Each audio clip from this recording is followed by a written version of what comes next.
It Oh my God, screeches he's up so from loud. the wings. It's so loud that like we can't hear what it's saying. And none of you have animalism, so none of you can even understand it. I have not yet gotten that. Yeah, we forgot to do that. Blake, someday, I'll be able to charm the animals. Fortunately, you do have a animalism speaker in the basement if you really want to know what he's saying. Well, I really want him to stop making so much noise. I assume that the hunters are coming, which is what I want. He's going to look around the mansion and see no sign of his mistress, so he's instead going to come barreling out of the door from whence he came. Don Diego's like holding the door open for him, like, yes, she went. I think she went back to her grove. And as you hold the door open, Don Diego, I would like you to make me a perception alertness roll.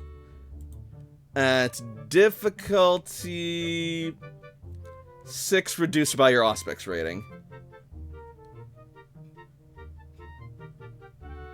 Say the two again. Perception awareness. Alertness. Perception alertness. Correct. 3 perception, no alertness. 2 Auspex.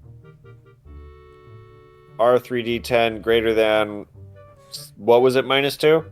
6 minus 2. So 4. Yes. I'll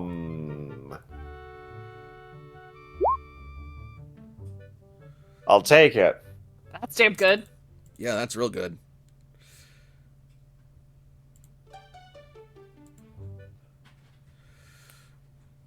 As you look outside, you will see approaching over the hill as me flies out into the night the familiar feathered visage of James McShawn. Don Diego will like shake his fist after the bird and just kind of close the door, as though, because like figuring that he clocked an owl leaving my house, just kind of giving a little something before preparing for his arrival. You all see that James is accompanied by his entire entourage at his side. How much is entire entourage? Wait, one of them's missing. I'm working on it. I'm trying to Okay. freaking find him. Screw it. There he is.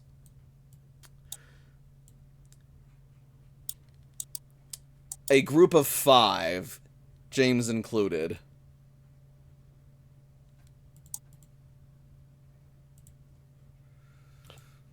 Five. Yes, that's. We've got plenty of food. Plenty of food.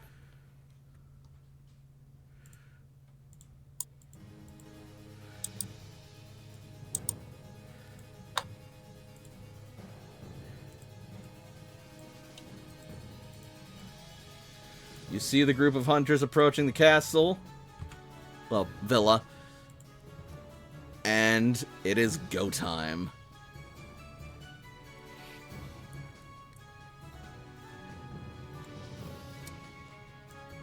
Well met, raison d'etre, heroes of Lockburg. Come, sup with me, sup with me. Ah, Senor Don Diego, it's a pleasure to be in your presence this evening. We're truly humbled by a generous offer to share and break bread with us like this, especially among such a noble man as yourself.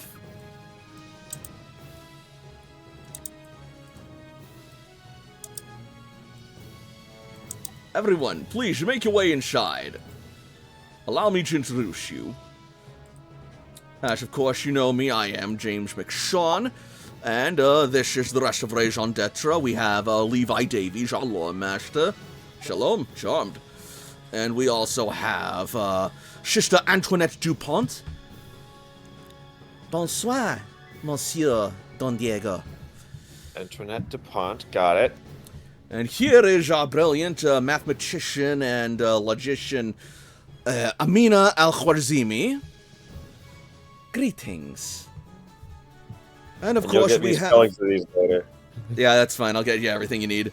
And of course Beautiful, we yes. have my faithful man-at-arms, Connor McAllister. A pleasure, Senor Diego. Well met, my friends. Come, sit.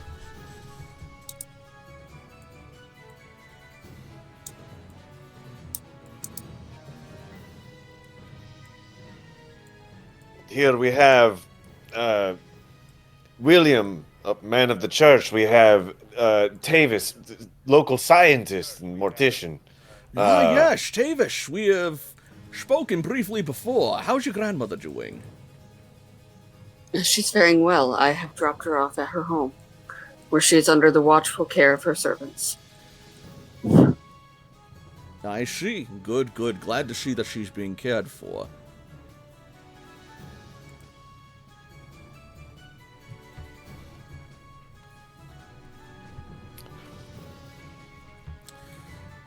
And so... How was the travel from Lockburg? That was a pleasant and brisk walk, a bit of exercise. Quite the steep hill you've got up here. Indeed.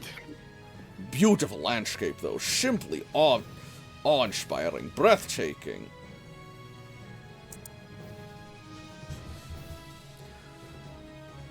It has become dear to me, though I do miss dear España. It is interesting you mention that, Monsieur Diego. I was wondering what a fine and handsome nobleman such as yourself is doing out here so far from España, out in the islands of Alba. Enjoying art, taking in the culture, and bringing my own culture to share with the kind people of this village. And beyond, like, sharing our fine food and company. And thanks for all the stuff. He says cool shit. Cool. Make me an appearance plus expression roll. Difficulty will be 7, reduced to 5 by enchanting voice. Appearance expression, difficulty 5. Correct. I have heartthrob and work the crowd. If either of those would... I'd say work the crowd would work. Hell yeah.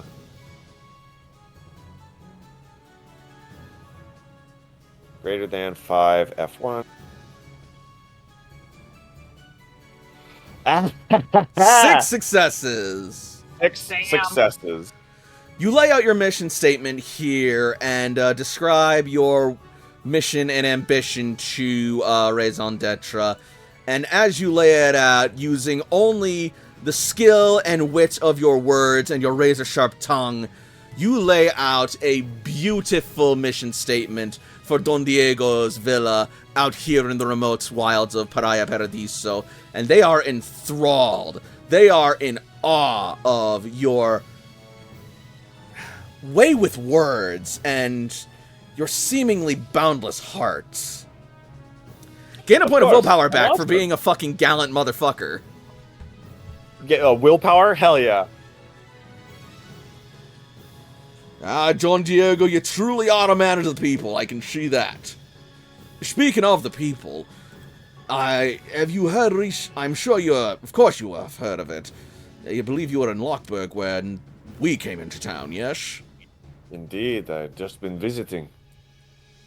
Yes, well, it seems that Pariah Paradiso was also no stranger to the recent abductions of many small children. I have heard that a child was recently returned here, presumably accompanied by you all from your difficult fight against strange enemies. You must tell me more. I am so curious. It's not so strange when you actually boil it all down. I mean, it's certainly strange, but it's nothing supernatural as everyone is so worried about, which is part of our mission. But I'm getting ahead of myself. So yes, indeed, there were legend abound of fey creatures abducting and skulking the night with young ones, fulfilling some ancient contract to the land from centuries ago, or something as the local legends go. However, as we investigated this strange occurrence that's not happened for over a good few centuries, and then it suddenly crops up once again, we followed the trail using our scientifically advanced methods. I won't bore you with the details of such, but needless to say, we were able to find the trail, and it followed back to a strange and archaic-looking grove filled with stones and trees, and sure enough, a group of ne'er-do-wells, their bodies modified and carved in strange ways, and they were taking these children and putting them into some sort of sedated, hypnotic state, left them dazed, barely conscious, half asleep, half awake, eyes clouded as if drugged by some sort of strange poison. Needless to say, we dove in and saw that the brigands would steal no more. A nasty bit of business, but sadly a necessary one.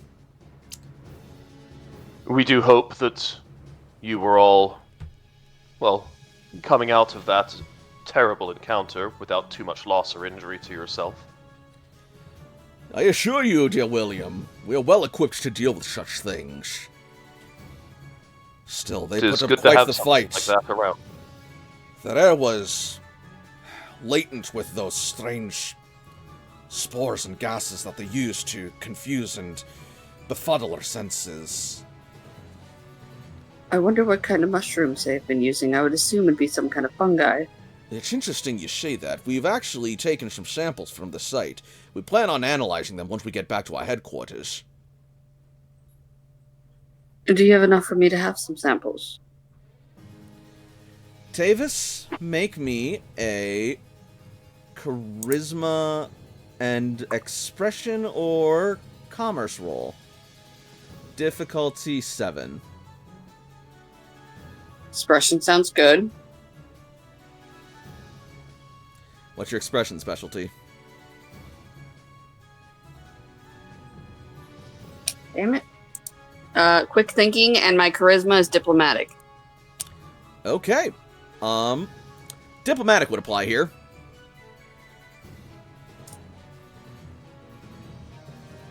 One That's a good success. All right, one success. I know you to be a fellow scientist, so I know you could be trusted with such a thing, but we do have so scant few. It wouldn't be much, but I could offer you part of a sample, and the more data we have researching this, the more we can learn about it, so long as we stay in correspondence. Absolutely.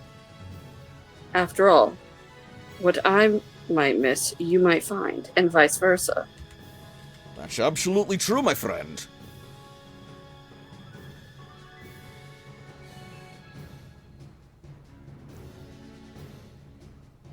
And so,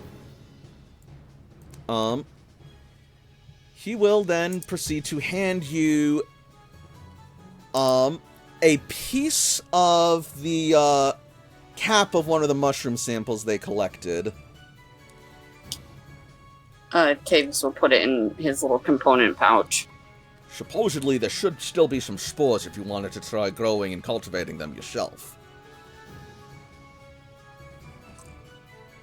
It would be a lovely hobby. On my downtime. Hobby, he says. I like this one. What is it exactly you do, if I may ask? Asks Levi. You seem quite a learned sort. I am. In the town, I am a mortician. Gravekeeper, but my job is a bit more than just keeping the graves. It is such a shame to see those we love pass, but it is good that there is someone willing to deliver them to their proper resting place. You are doing God's work, my child. Knowing As- a wee bit of medicine. Knowing a wee bit sorry. of medicine, it helps. With Oh, sorry, finish your thought, please. knowing a wee bit of medicine, it helps bring the family's comfort that their causes are natural when they are. So, as Sister DuPont and Rabbi Levi speak, you all feel a sense of chill and unease as they just even stand and talk with you, as if something about them feels not unnatural, but more just like punishing. And it's not even so much unease as a strange sense of guilt about you. Can I aura sight them? You may. And Okay. just to ask, with William's ranking of 1 in true faith, is that something that is going to affect him as well, or is he at ease with what they're saying? You feel it, but you recognize it for what it is. It can't. William doesn't really do subtle, unfortunately, but he is going to, when they give praise to God, he is going to make the sign of the cross upon his, forehead and chest. What? What do I roll for aura sight? Perception plus empathy at difficulty 8. 3, 4, 5. Base 8? It's just straight up 8, unfortunately.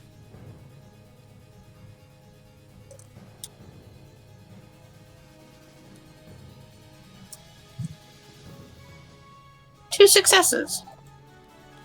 Brilliant. Alright, yeah. They are human, and they are calm. There is an aura of magic about them. About all of them, and it is strong. So perhaps they are a bit more than human. Okay. And I only get the magic use and human and calm. Yes. Okay. I had my little aura colors in front of me because I was getting ready to read. I was going to say, I believe if they do have magical ability, it shows up as, like, sparkling or, like, extra light Yeah, in their aura, something like that. Murad sparkles in the aura. It is like starlight, like legitimately stars in their aura, as if they were the night sky. Visible even despite the color of their aura. I will have William make that roll as well, since I do have 2 in all specs real quick. I don't think go I'm for going it. to get that good of a roll, though. Give it a try.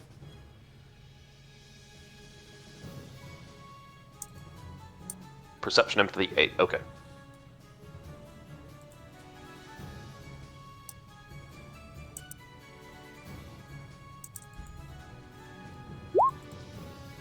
No. William has no clue at all. That's a botch! Yeah, you can't see anything from them. They just seem like completely normal humans as far as anything goes. And what's more, I'm going to need you to make a stamina plus stealth roll as your third eye starts to open. Oh shit! Don't have stealth, but I do have stamina at 4. Then so that is going to be difficulty 8. You This might is a wanna willpower mark point because I'm one. not gonna. This is not something to reveal. Mm-hmm. For these guys, no. That's the wrong Incorrect thing. macro. Oh, thank God! Beautiful. He does. My specialty in stamina is being indomitable, basically to resist effects upon myself that I would not be willing to endure. So I'm not sure if that will. I'll matter give you here or that. not. All right, then we will be at 4 successes. Cool. You will manage to adjust your helmet in such a way that it looks natural, whilst covering your third eye and giving you ample time to shut it, and you shut it quick, and you are able to conceal it once more.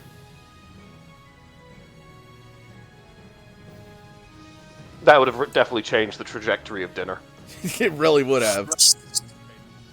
You know, these stories of these missing children, I'm so grateful to have them all returned. It reminds me of stories from back home in España that I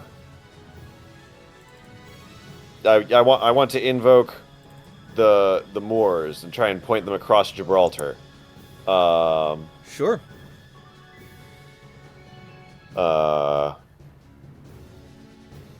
That'd be a manipulate.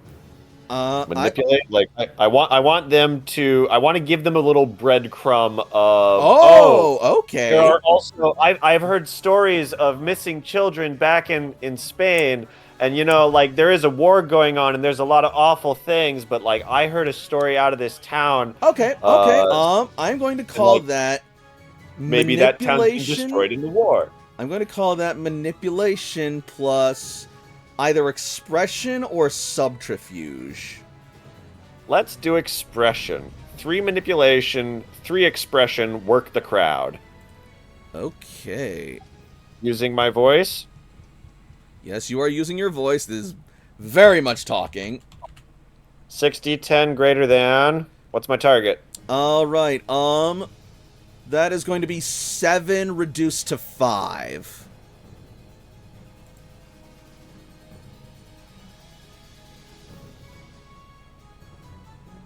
Any specialties? Expression should have at least 1. Work the crowd.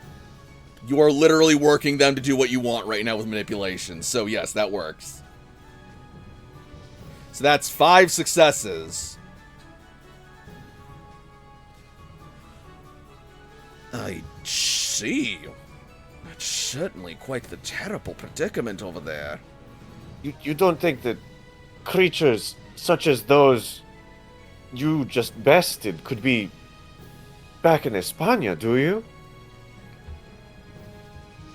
Sad to say that monsters lurk in the shadows all over the world. Even so, I have also heard that Spain is mustering its own efforts to drive out heresy and other affronts to both God and country. My knowledge of these Fae is limited, but you mentioned that they had stone structures in the grove that you encountered. Were they set up in any kind of pattern, or did they have any kind of markings? It wasn't so much a henge like your Stonehenge over in England, but it was almost like a strange circular shrine. Maybe it is a uneducated comparison, but it reminds me in some way of the megaliths that I saw upon my time in Carthage or Anatolia. Do go on, if you please. I'd also be interested in hearing this. In older times, when I was still within the service of the poor soldier fellows of Christ and the Temple of Solomon, you are slightly interrupted briefly as the servants bring in several plates of food to be shared throughout the table. William is going to wait for them to serve people, and as any plate or anything of that nature is put down in front of him, he is going to make sure to, audibly thank the person who brings it.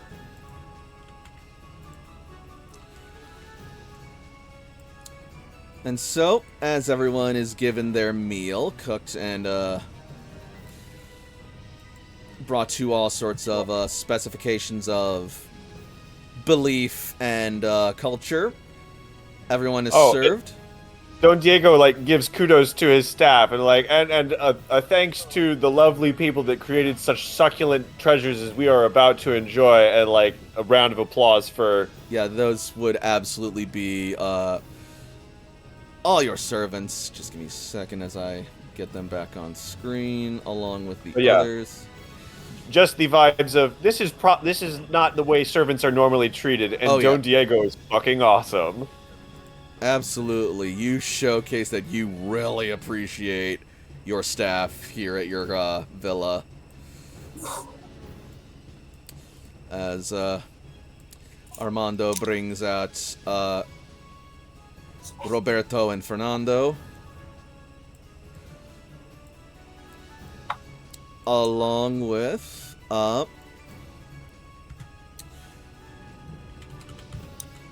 Maria and Cristina, who emerge from the kitchen to receive their thanks and praise and compliments from the guests.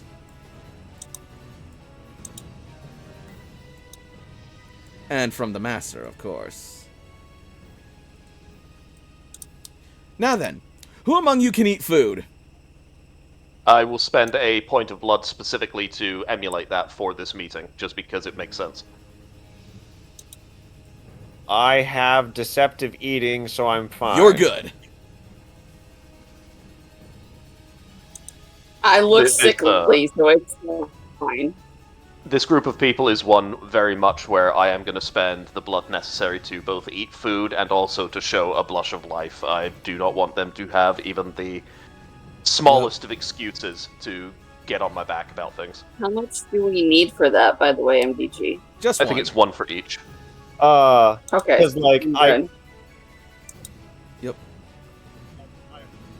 Hold up. You cut out, Frey. What was that?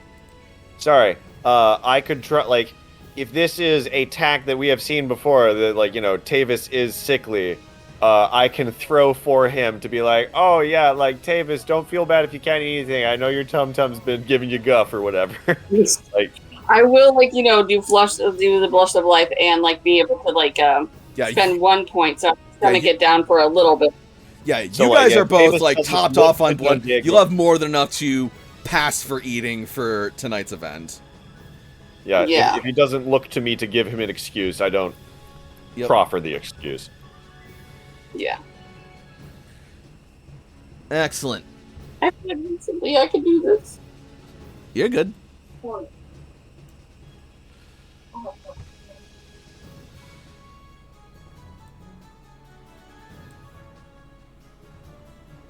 And then the servants will, upon being bid, they will depart back to their departments and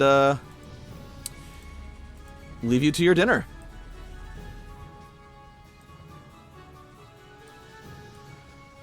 William will lower his head and put his hands up in front of himself as he, somewhat audibly, but still mostly personally and close to himself, says a blessing and a prayer before he starts to eat.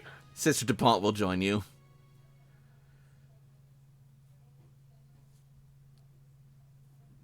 Don Diego follows etiquette. Yep. And Tavis is just sitting quietly, but he doesn't bow his head. Connor and James will join in the prayer. Levi will utter a different prayer in Hebrew, and I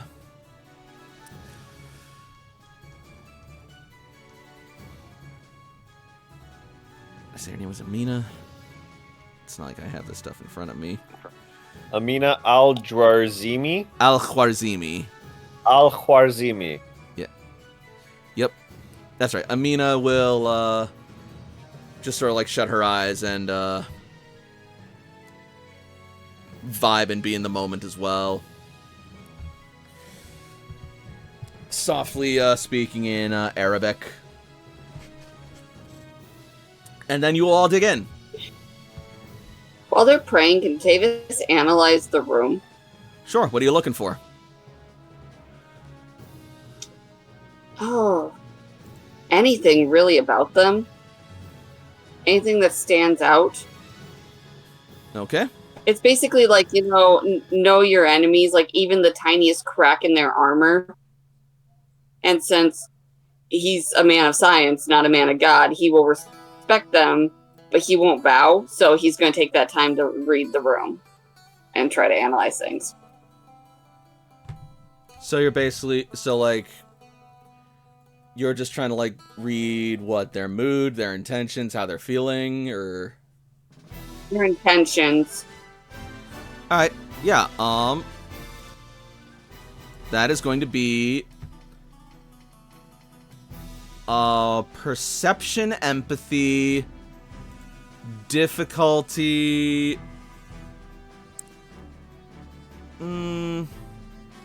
Difficulty 6. Minus Auspex rating. Base 6.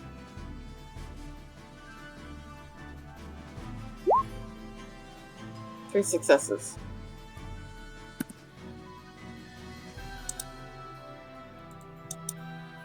All right. They seem chill. There Beautiful. I like. There might be a hint of suspicion from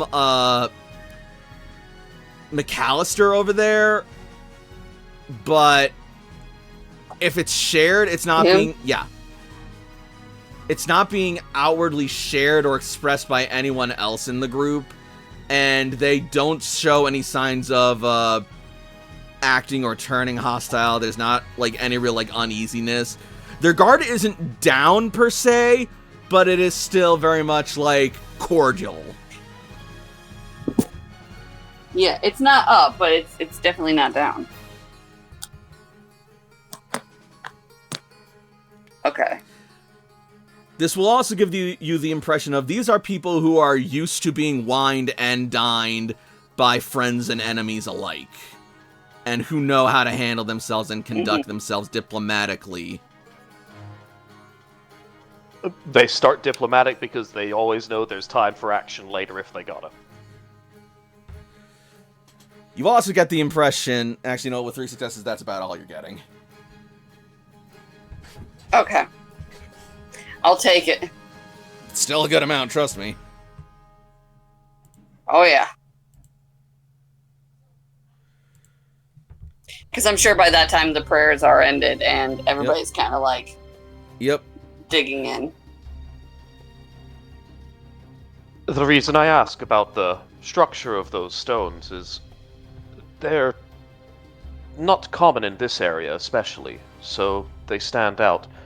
Further northeast of us, in the higher corners of Alba, there are more stone circles than there would be in this area.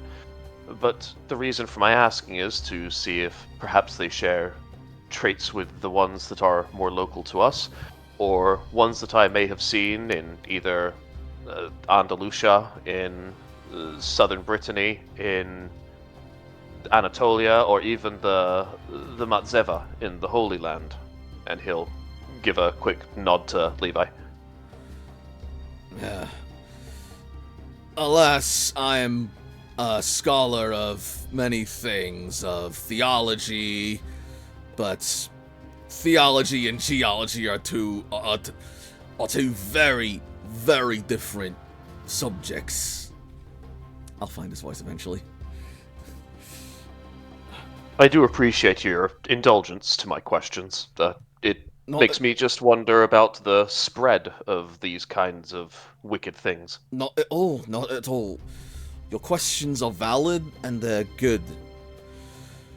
Well, it's certainly something that warrants looking into, I'd say.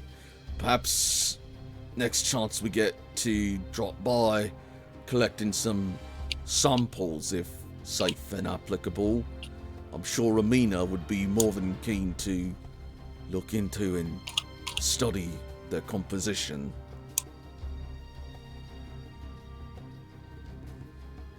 Amina gives a silent, stoic nod.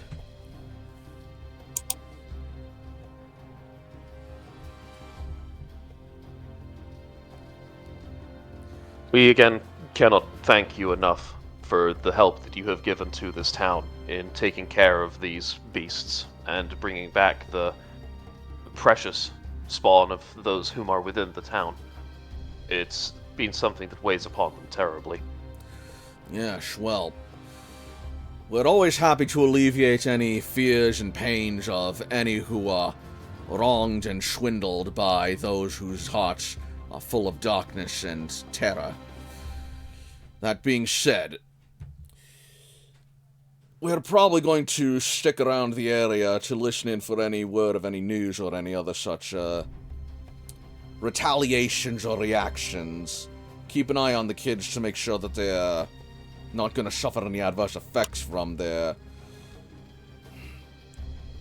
ordeal. So, you can expect a little more of us for a little while longer. But but if enough time passes and the kids prove themselves healthy and returning to a normal and functional state, then our job will be done and we will be on our way to perhaps look into these occurrences in Spain that Don Diego was talking of. I am no man at science. You also mentioned your spores and headquarters. Is it a long trek back to your headquarters? It's not exactly a skip and a hop to Mistridge, but it is what it is.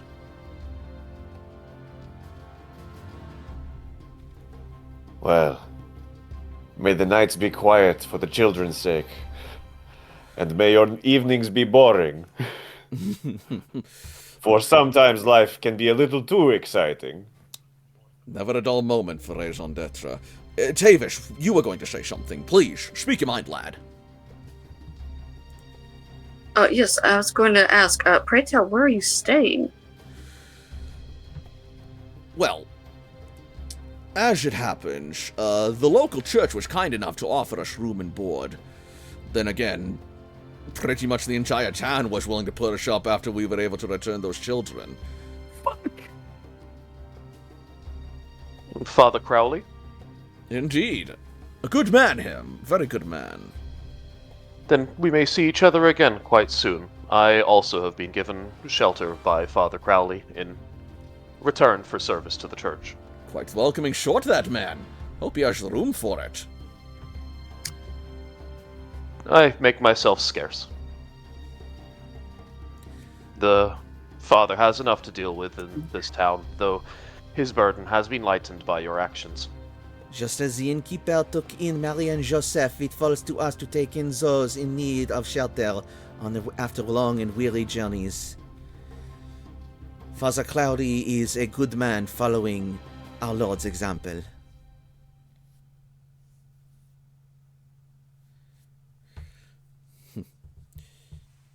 I'm just happy to have any place to rest my head. As much as I like camping, the wilds can be... well, it doesn't dangerous. beat a bed. More than you can imagine, my boy. I, for one, only deal with Father Crowley. What was that? I, for one, only deal with Father Crowley when he calls.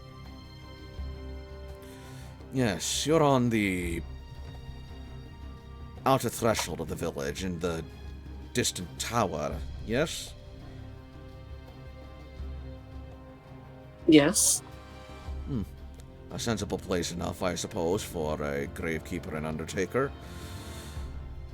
Wouldn't want to get too close to any illnesses spawned from corpses. Not to mention, my hours tend to run rather late, and the bustling streets tend to keep one awake. So I've noticed. You look like you haven't slept in weeks, boy. And your skin. I hardly ever do. And your skin, well, if you don't mind. He did use the blush of life. True. But that also. He did use the blush of life. True. It does so much. It only does so much, though. Well. Yeah. It, if you don't mind me saying, it looks like you could have really used this feast.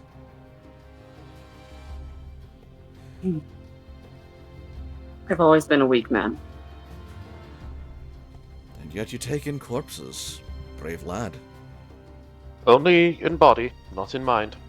Tavis is one of the more brilliant people who is in this town. He also does have his grandmother to look after. Ah, yes.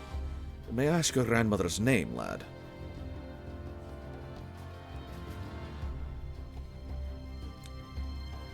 Hold on. This is me, not Tavis. Tavis Yep. wouldn't hesitate with it. I'm not panicking. I don't know. I never asked. Welcome to the other side of the grill, my friends. But I feel like What's funny? the grandmother. Sorry, what's funny? What's funny is I almost said Mary, and I'm like, nope. Oh my god. Because he would not give Kalik's real name. Now, bear in mind, if you don't give Kalik's real name, you are going to be running into having to make a check with subterfuge, so your mileage may vary here. And these seem like the type who probably will know when I think I might just go with Callie. All right. Because also, if you think about it that way, a grandchild would know slightly. They could deviate from their grandmother's name a little bit. And with the hour before they got here, like a chunk of that time was just exposition about bulls, but like helping come up with a cover story for the grandmother, having known that, they know that she was there, that she has a problem with, so I need to say that she's got a problem with drink if they ever ask me about grandma, that perhaps, like, we came up with Callie. Sure. Is that okay with you? What would Kalik's want to be? I'm asking Corinne. Oh. My grandma's Kalik? name is the Witch of the Woods. So Kalik would honestly trust Tavis and would just roll with it. Because she knows that Tavis is a little shit, that even if he gave her a name that she would hate, she'll just roll with it and just be the grumpy old lady. Oh, it's my grandma. I'm a Notovich.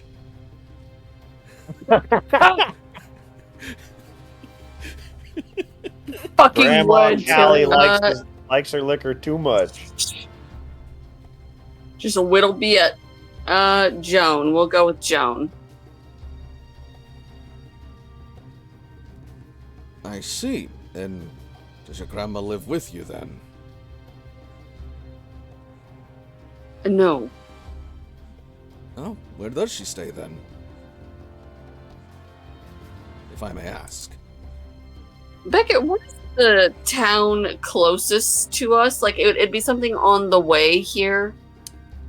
The only towns close to your building are Pariah Paradiso itself, and the next closest town is Lockburg, which is a night's journey. There's not a lot of places to be. Oh, fuck. Here. So there's no, Hamlet or something? Nope. There's no Hamlet on the way? Pariah Paradiso basically is the Hamlet. Love it. She lives in town, not far. I see.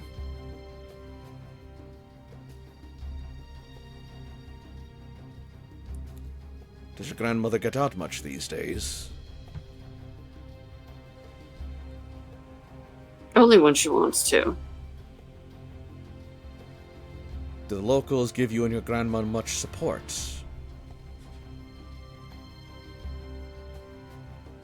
I would assume.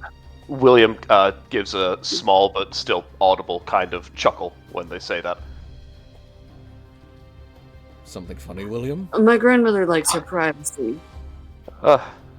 Kind of funny. Tavis is, by all measurable means, most likely the most skilled physician within a large distance around here. This town is very lucky to have him and his family here.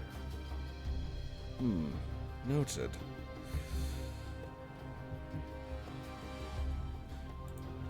Well, in any case, this has been an absolutely lovely dinner and a lovely evening, and I thank you for sharing it with us. But it is getting rather late, and we'd best not keep Father Crowley waiting too long up for us. Still, we had a brilliant time, and we will. Yeah. What was Mind that? if I walk with you? Make sure that Father. Mind if I walk with you? Make sure Father Crowley doesn't have any work for me. That won't be necessary. If you've, we wouldn't want to trouble you. Be no trouble at all. Charisma expression. Difficulty. Actually, no, that's actually one. Difficulty 7. Mm.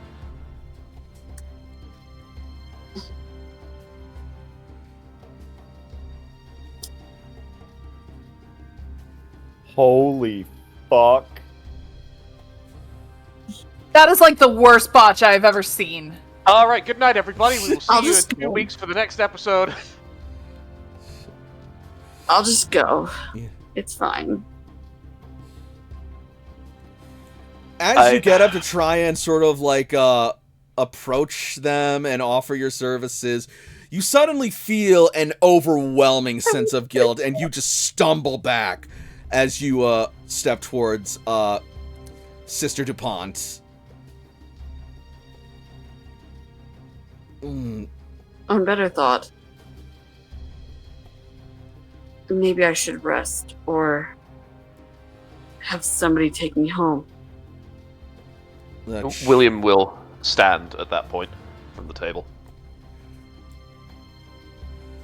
That's probably a good idea, lad. Don't overtax yourself. In any case, we'll be fine one way or the other. Did you walk here, or did you ride upon horseback? We walked, and we'll walk ourselves back.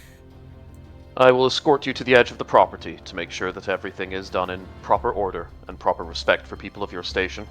Though I must confess, part of it is a desire to ask a question more in private of Rabbi Levi over here. Of me? A very simple one. I can ask it here in front of all company, if that would make you more comfortable. If you can say it in front of Rabbi Levi, you can say it in front of all of us. Of course. Just personal interest. The last time that you were in the Holy Land, do you have any news or anything significant of our fortress upon the mount? As far as I heard, the fort still stands. Sorry. As far as I've heard, the fort still stands. That is all that I need. I have also heard of some conflict brewing with the Saracens, but when isn't it? It is their nature. As mentioned, it was just a simple question, but one of personal importance, so I appreciate you indulging me. Of course. Now then, if you'll excuse us, we really must be going, but thank you again for a wonderful evening, sirs. William will move ahead of them, but just for the express purpose of opening the door for them and helping them get out. Don Diego gives a winning smile as he waves goodbye. Davis pretends to continue to be not very well at the moment. Don Diego is also helping support Tavis. Yeah. Help me with my lie. If any of Don Diego's servants are nearby or in the room, which I would imagine there's probably a couple standing at the edges of the room, William will look towards them, then look towards Tavis, and then make a motion of like a glass of water, something like that. Honestly, most of the servants have gone to bed by this point. So you guys are well and truly, like, We're by good. yourselves now, and... You let them sleep on company time? He's too nice to them. Jesus. Damn, that Raisin Detra, they're scary. Indeed. I was not prepared for the grilling. I should have, thought out of game ahead of time about Grandma. Oh no, inviting them here was a terrible idea, but we rolled with it. I am always the problem. I think the negative 3... Listen, I came up with a great thing. You did. You live in town with someone who takes care of you that's not me. Yes. Yep. There was no lie in any of that. -3. Good golly. And so, I know. I'm so glad it was more played as like he wasn't feeling good. yeah, and then he just got whammied by the true face, so you had to try and play it off, which hopefully they bought, but we'll see. As the night I mean, he does look sickly, so. As the night winds down to a close, our heroes have managed to learn a great deal from Raison d'etre, but perhaps they have learned a great deal from them as well. Whether or not that proves to be a good thing or a growing problem to come will only be determined as their journey continues. Holy fuck.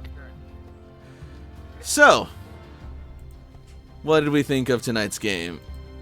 I'm not screaming. I'm totally not screaming. Does that count as Survivor? I'll say actually yes, it does. They're gonna come back. They're gonna burn this motherfucker to the ground. They're gonna burn this motherfucker to the ground with us inside it. I wonder if that also allows Eye of the Storm, because, like, all this is happening when, like, Khalik is just gone, and... You know what? No, I'll give that to you. Wonderful. Thank you. You will also get a chance to probably sleep later tonight, but we'll get to that a little later. I have learned that soldier and defender are sometimes things that come up a little bit less when it comes to receiving willpower, but I've got to try and play to those more. Yeah, nature and demeanor willpower gaining is a little weird. I am hoping on getting, like, on some downtime coming up, especially with how efficiently you guys have wrapped up some of these issues that I was gonna even let you be extensive with figuring out over downtime. But yeah, regardless, I was really happy with how tonight went, I'd say, and I hope you guys feel the same. Oh, yeah. I will admit, I am a little scared. Scared of what?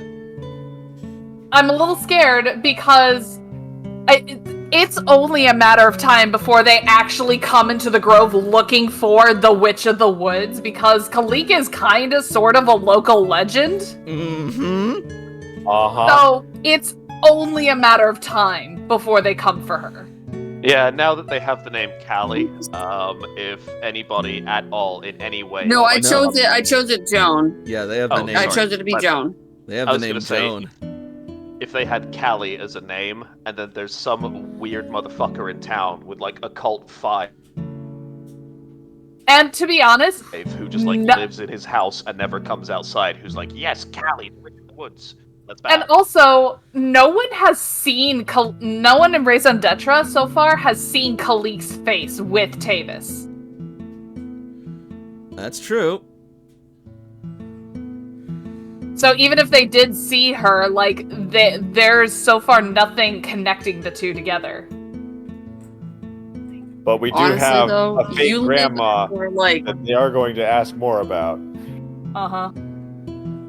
you live close by me enough, and not to mention my sire kind of goes running rampant between my property and wherever the fuck he wants to go. Your sire needs a leash, man.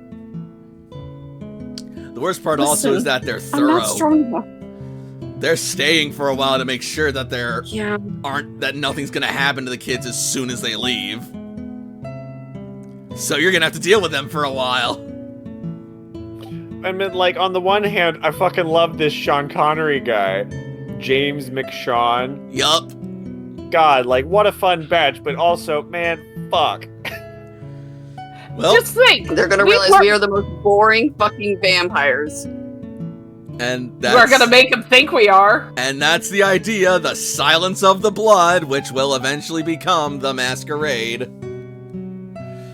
You keep the hunters satisfied and unsuspicious, and you keep unliving another night. Man, we were just on the other side of this, and now, like, just imagine, of, like, several months ago, we were doing our best to investigate and make sure that we got through all the scary stuff. Now we're on the opposite end of the spectrum, and it sucks. We are the elephant cowering at the mouse. To be fair, these mice are packing. Those are huge fucking mice. This is not a group where I would want to face all of them just straight up at the same time. This is the kind of group where you need to pick somebody or a couple people off on the sides before you actually engage. Or better yet, don't engage them at all. This is a group. Yeah. Try to Yeah. fucking leave. Okay, this is a group I'd rather keep in my back pocket because I don't want to talk to them. We're trying to get them to fucking leave. Best case scenario, you make allies of them and turn them into assets you can utilize. That would be lovely. Hey, love that. hey, there's this asshole guy over in the next town over. He's totally a vampire. Can you take care of him? Yeah, I that's... am trying to do my best work to at least make them go, okay, you know what, maybe William is, he's dumb, but he's okay. He's definitely a good Christian boy. Hopefully I'm going to ride that out as long as I can. And yeah, But yeah, that has definitely been a plan that Khalik had, is like, we could just sick the hunters on these guys and just make it not our problem. We would need to be very careful in weaponizing the hunters. Mm-hmm. But at the same time, Don Diego has also shown he knows how to broker a deal and power and move pieces on the board, such as it were. So potentially, you could go for the route of sending the hunters against either the prince or anyone else who you would deem an enemy. But yeah, you would have to be very careful about that. Oh yeah, Declan. I was gonna say we should try to all, but get can we get XP real quick so I can please just throw up and go to bed? That's, you know what, that's entirely fair. We are rambling now, but so on that instance, so 3 EXP for you all tonight. And with that, we will wrap up by saying thank you all for watching. Those of you watching on Twitch, be sure to follow me for more streams in the future, and subscribe if you can, it really helps me out. Those of you watching on YouTube, be sure to like and subscribe and join the working class back. Make sure you click the bell to keep abreast of more updates and videos, and leave a comment to let your voice be heard and get us out there. And until next week, good night everybody, and happy vampire. Blah, blah, blah. Good night. We'll see you next week with Pokemon Rebuilders. Alright, I have a 2 in Potence.